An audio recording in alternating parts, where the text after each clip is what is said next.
Hey everybody, it's Jason Blaha here, and it's time for my client Antonio's vlog, and this is his final week of training that he did, getting ready for the meet. He's weighing in today. He competes tomorrow. So a lot of what we're doing here, we're really having to nurse that shoulder. His bench got set back due to falling down, getting hurt, slipped on the ice, hurt his shoulder pretty bad. So we're happy to be able to bench. And to be honest, after that event, we're probably only going to get a high 200s bench. We may not get a 300 plus pound bench, and that's okay. This was not going to be a major meet for him. This was just getting back into the rotation, and then he's going to cut down weight class, and we're going to keep moving forward. So a lot of what we did here again was just trying to nurse that shoulder while still getting him moving, some decent weight. We avoided bands and chains, for example, because he doesn't want to deal with that stress on his shoulder. So he came in and just did some moderately heavy rep work instead of speed work for the dynamic day there. Okay. And again, we kind of played it by ear, really watching that shoulder going in. So we did some fives on the benching. Then he did some flat dumbbell presses. Again, continuing to work the pack. Obviously, we're not doing any sort of overhead stuff. Everything was kept to chest pressing, triceps, upper back. So dumbbell presses, skull crushers with an easy bar. Again, an exercise I like a lot of, that I always have to tell lifters that don't do these often unless you have really, really healthy elbows. But Antonio's been doing a lot of band work for his tricep tendons and for his triceps. Because again, he does think about those things, and that's stuff that he is at least good about even when he's not really training. Because again, this last year he didn't train as much as he would like. He got busy with school, got busy with working, making money.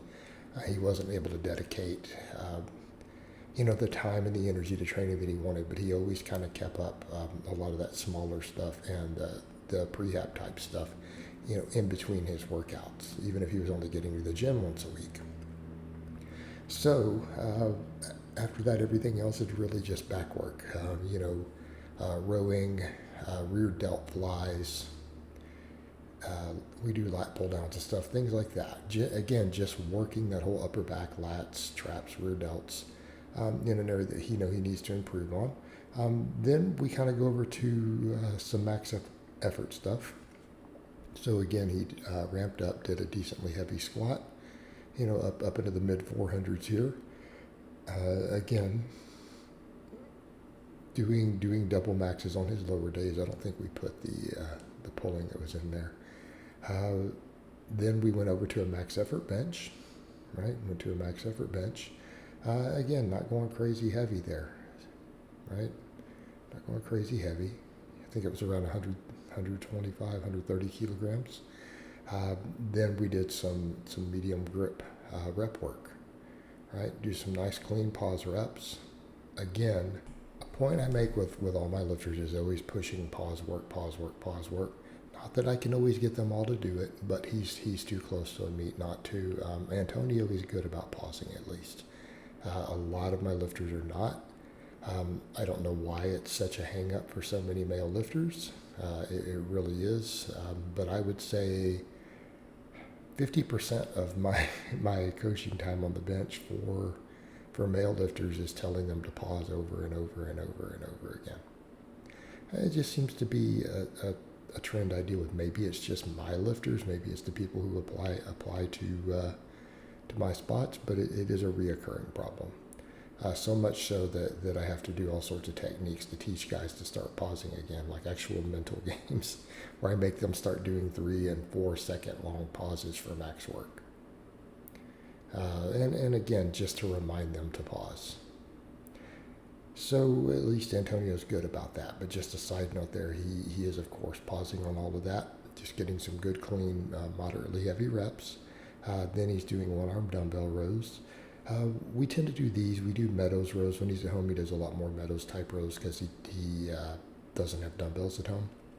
When we're in the gym, we like dumbbell rows. We like rear delt work. We like lat pull downs for him.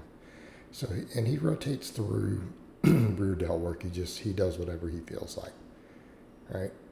I'm not worried about which variations he does, and people shouldn't either. I mean, people really get hung up in stuff like, should I use dumbbells? Should I bend over? Should I do chest supported? Should I do seated bend over? Should I use cables?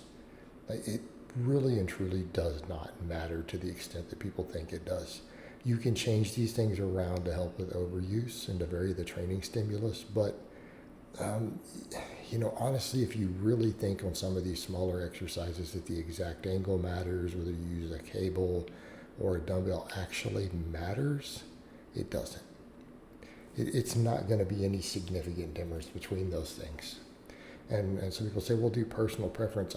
You could make that case, and I could say, hey, you could do personal preference, or you could change things up over time just to help with the overuse, because we tend to do so much repetitive work on certain bigger exercises.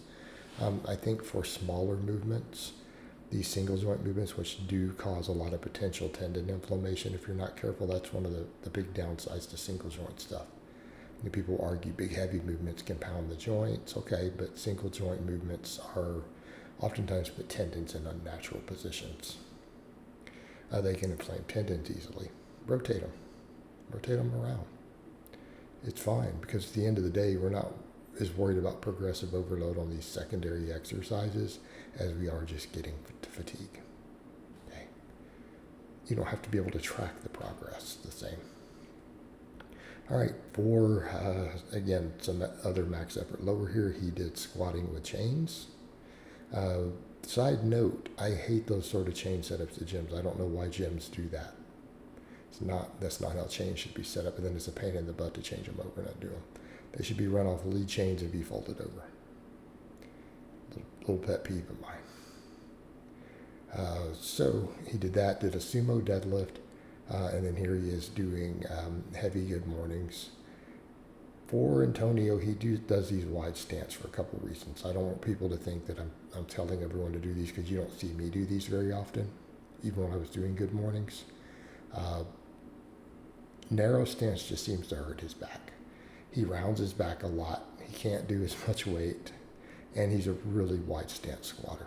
He pulls sumo in competition. He squats almost in a sumo position on width. So I let him do good mornings in this manner. It carries over well for him. It's easier on his back. He's stronger in that position. Now, we could always change those up and rotate them, but he has access to enough different bars that's not really necessary. So again, he tends to do those wide stance. Again, it doesn't hurt his back. He can move heavier weights. We get good carryover. Same thing with his belt squats. He's able to get into a very, very, very deep position with a wide stance, pretty much a sumo stance. So because he's able to do that, this is obviously what we do. He is simply stronger out in a wide position. It's his personal hip structure. So we tend to do it for most stuff, right? And it's actually the most comfortable on his hip joints. All right, so belt squats, reverse hyperextensions, and then we finish up with some lat pull downs. And this pretty much concludes the end of him getting ready for meet. He is about to step on the platform. Again, probably believe it's tomorrow, based upon when I'm recording this. All right, guys, but that's really all I have to say on that today. I hope it's been informative, and I'll talk to you guys next time.